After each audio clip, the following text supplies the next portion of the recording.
Hey guys, Kristian Cole here from Tailwaters Fly Fishing in Dallas. Today we're going to chat about everything you need to know and need to use to help tie your nymph rigs this summer when you head up to the mountains.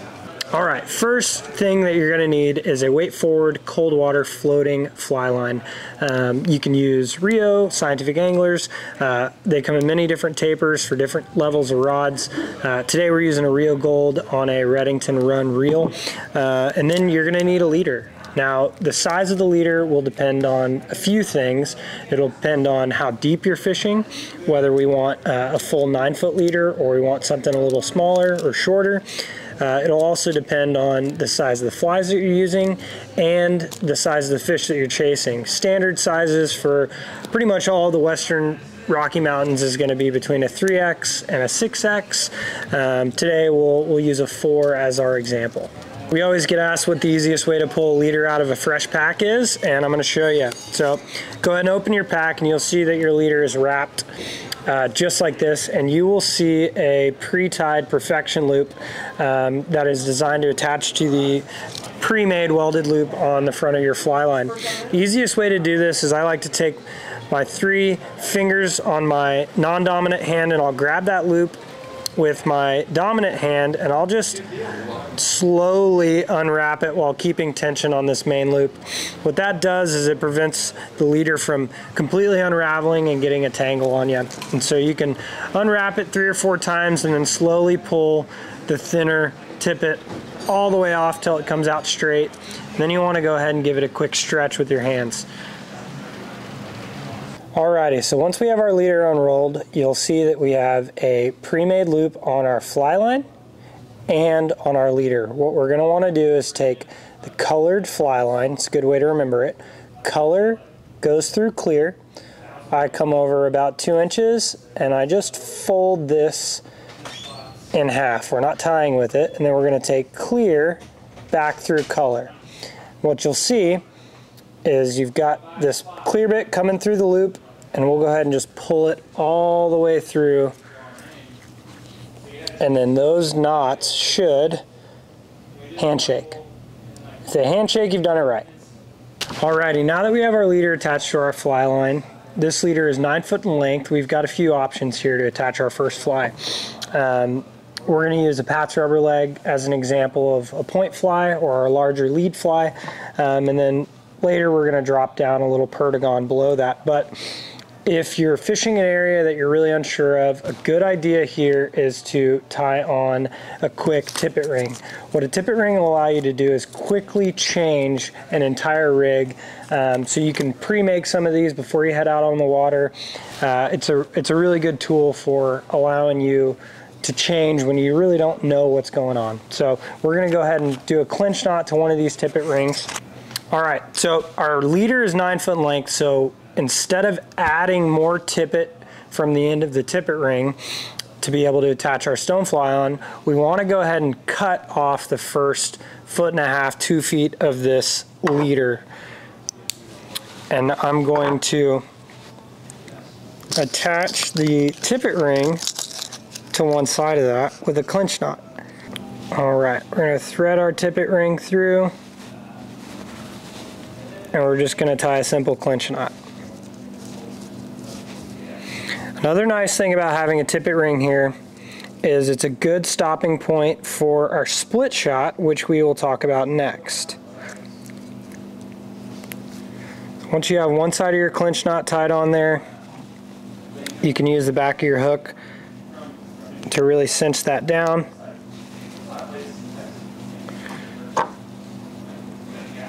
Cut our tag nice and close. Now we're going to grab the main line of our leader, and we're going to do the same thing on this side. Going to tie a quick clinch knot.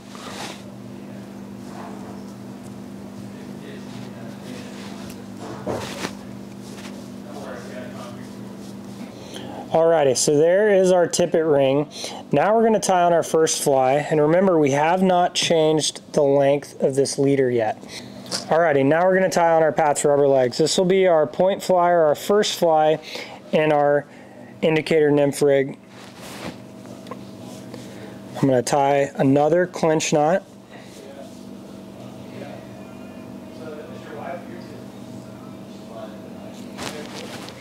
Get his legs out of there. Make sure that that knot is good, and I'm going to cut my tag. Alrighty, now that we've added our point fly on, we're going to attach tippet.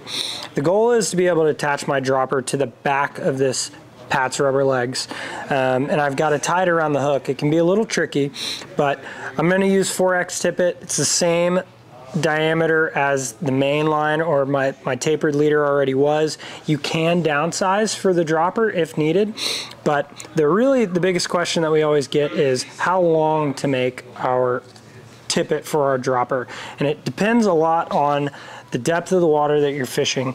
Good rule of thumb for me is 18 inches. You can definitely do 16 or 20. Just have to adjust that indicator and that split shot accordingly. Alrighty, now attaching our point fly and our tippet that we pulled off of our tippet spool. Again, really depends on how deep you're fishing. Good rule of thumb, 16 to 18 inches. You can adjust as the day goes on, but I just want to go ahead and make a little loop, and I'm going to spin my index finger 7 or 8 times, and then I'll grab my tag, and I'm going to put that tag through my loop, just like that.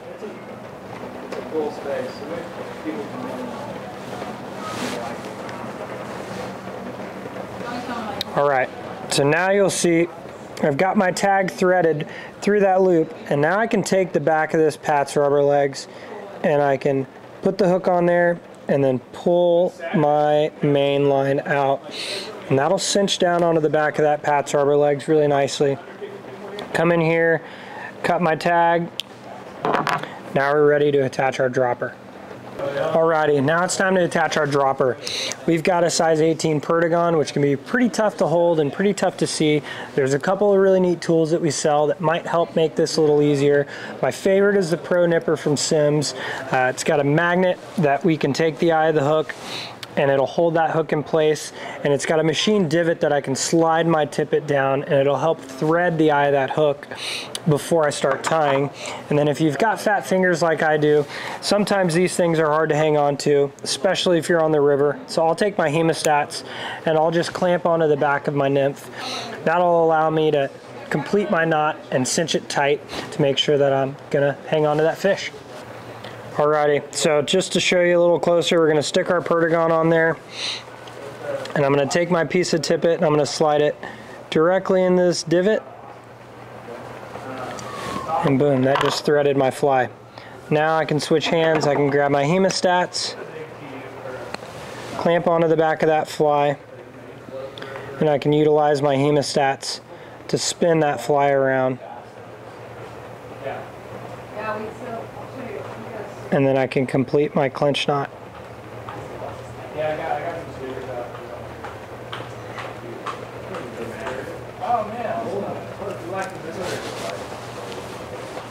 And that is the tying portion of our Nymph Rig done. So now that we have our 2 flies attached, it's time to add our indicator. Usually this is something I would do while I'm standing looking at the river. It allows me to see how deep I'm fishing or how deep I want to fish. Also how fast the water's moving. There's many different types of indicators. There's stick-on ones, there's yarn. A few that we sell in store that we really like are these cork cues. These float really high, they're natural colored, great for fast moving water or spooky areas. Airlock's new center lock indicator is great. They've added some ridges that help grip the indicator if your fingers are wet or it's cold, as well as some grooves to allow you to place your leader in there and so it's not going to move or slide on you. So we've been really liking these. And I'll go ahead and just throw my indicator on above my tippet ring. That's the important part. And it's grooved and I can just slide it on there. Now, I can totally do this before I get down to the river. Just know that where your indicator is really determines how deep you're fishing. So if I'm fishing super deep, I want to be able to slide this indicator up. I'll just give it a half turn and then another half turn to tighten it. Or if I take a few walks down the bank and now I'm in a little shallow area, I can go ahead and half turn that down, adjust it, reslide it. So super easy to move these indicators around. They've been great for us.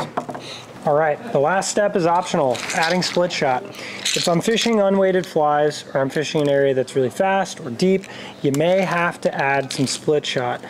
If you remember the tippet ring that we added earlier, this is a great place to add your split shot. The reason why is if I add my split shot above the tippet ring, after a long day of fishing, your split shot might get loose and slide around, but it won't slide all the way down and stick in front of your first fly. So we'll go ahead and pull out a smaller size split shot. This one's a BB. And I will use these fancy split shot crimpers made by Dr. Slick. Makes it super easy. There's a slit already pre-made in your split shot, and we'll use these split shot crimps to crimp our split shot on there. And that's it. Clamped and ready to go. Again, I want to put this split shot above the tippet ring, in between the indicator and the tippet ring. So my indicator's over here, my tippet ring is there. I'm going to go ahead and put another one on here so you can see these. There's a split pre-made in the split shot, and I can use these clamps to clamp it on there. So now you have two split shot, shouldn't go anywhere throughout the day, shouldn't move on you. Alrighty, and that concludes how to tie a super easy, quick nymph rig. There's a zillion different ways how to tie these. This is what's worked for me in the past. I hope it helps you on the water. I hope it helps you catch more fish. Give us a call at Tailwaters if you have any questions.